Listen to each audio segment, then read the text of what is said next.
O lure of the lost lagoon, I dream tonight that my paddle blurs the purple shade where the seaweed stirs. I hear the call of the stirring firs and the hush of the golden moon.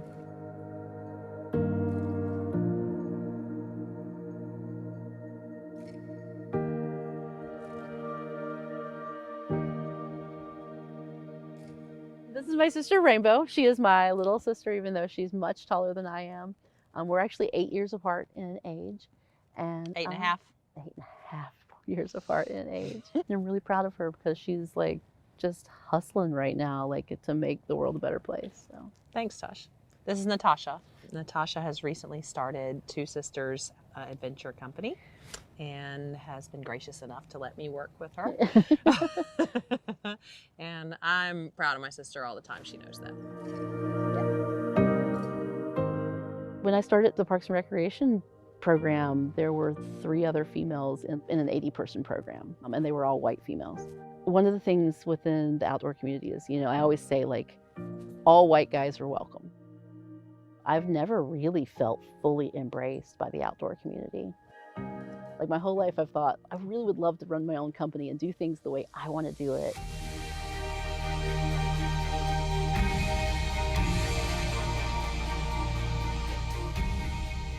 This is the last paddle of our inaugural season. It is kind of bittersweet always, the last paddle of the season. But look at the day. Beautiful This is today. perfect, and it's cold, which encourages you to want to be done with the season. It's a gorgeous day, but you're also realizing, okay, it's time to sit by the fire. I take all the registrations in and figure out what equipment we're going to need, and then making sure we have a variety of things for body types, so that if someone shows up and they need a larger life jacket or PFD, we have that available. Or if someone needs a much smaller one, we have that available too. And then trying to think about that the same with boats, to make sure we have everything we need. We grew up pretty poor, like we had a single mother who had a blue collar job. We grew up pretty poor, not a lot of resources. So I think from the very beginning, I kind of had to fight for my place.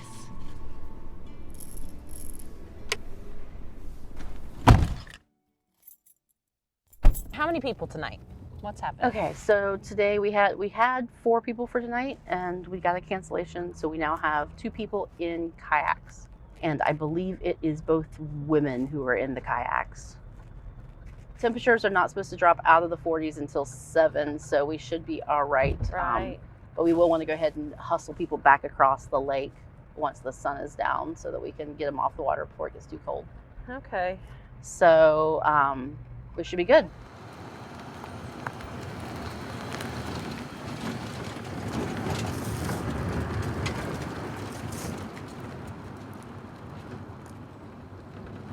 Like so many other people, so many other women, I have grown up not sure if my body is what it's supposed to be. And in the outdoor industry, it is really common for there to be just like cookie cutter equipment and cookie cutter expectations that we're all supposed to fit ourselves into this box. And I am not a box. Like, we need to leave it crooked so we can sponge it.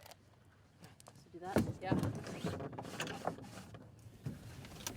I'm a big woman, and I had gotten a whitewater boat that was a little narrow, and I came out to test it on the water, and I rolled it right, and it was a little too windy that day too, and I rolled it right over, and then it was a little bit of an emergency situation. I mean, I made it. Carrying our weight in our hips and thighs, is actually one of the barriers that women are afraid to paddle, because they're afraid they're going to get stuck in a boat because, oh, I'm too fat, or whatever. Just making sure people know that that's not the case, and you can come out and you can do this. I would say realizing my place in the outdoor community has been entirely wrapped up in my vision of myself and who I am as a person, and being comfortable with who I am as a person, which I'm still working on at 38, and I think most of us have to work on for our whole lives. Yeah. It's hard to put it. There's no linear story to that, finding your place, but it definitely. Ebbs and flows, Ebbs like and the flows. river goes. Yeah, and imposter syndrome is so real. It's so real. And in the outdoors, that's yeah, it's a lot. Yeah. Hold on.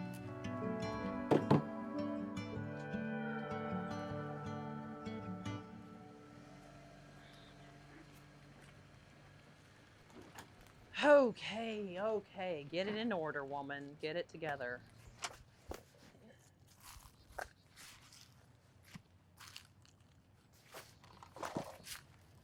Site management is huge. If you want to keep a good working relationship with your community, you got to make sure you don't have your stuff all over the place and getting in everyone's way all the time. Trying to keep things tidy. A lot of people are really excited about the vision of making it accessible for everyone. Right. The vision of making it safe and breaking down barriers, Right. breaking down walls Even that if have been that's- built up for so many years. Right. Even if that's not something that you feel like you need necessarily, but being a part of like kind of revolutionizing how we're doing the outdoors. Looking for us? Yeah. Two sisters? Yeah. I'm Rainbow. I'm one of your guides today. That's Natasha down there in the teal. So today we are heading off in that direction. We're going to see the sunset. Most commonly, you can see the sunset a lot better from across there. Okay. Yep. And Rainbow's going to help you get in your boats. Anybody have any other questions? So if y'all are ready, 45 minutes. let's do it. Y'all ready? All right.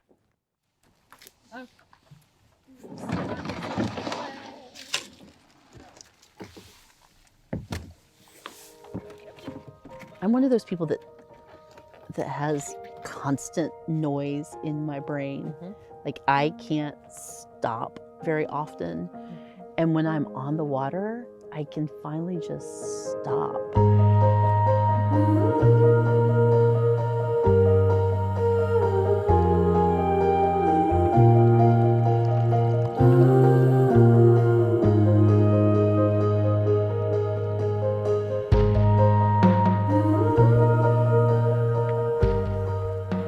I don't want to turn us away from the sunset, but I was going to just kind of paddle along the shoreline a little bit and give you a little bit of that shallow water exploration of the shoreline. And then we'll turn back in just a little ways and head back to the shore.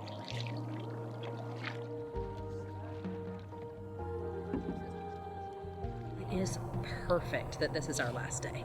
This is the most beautiful sunset we've had all season.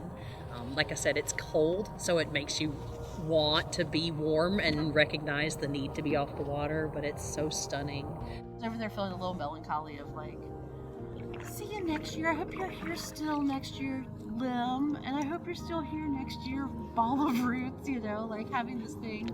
And I hit the same rock I've hit 3 times this year. So, you know, it was a nice little wrap up for that. But yeah, it's melancholy. It is.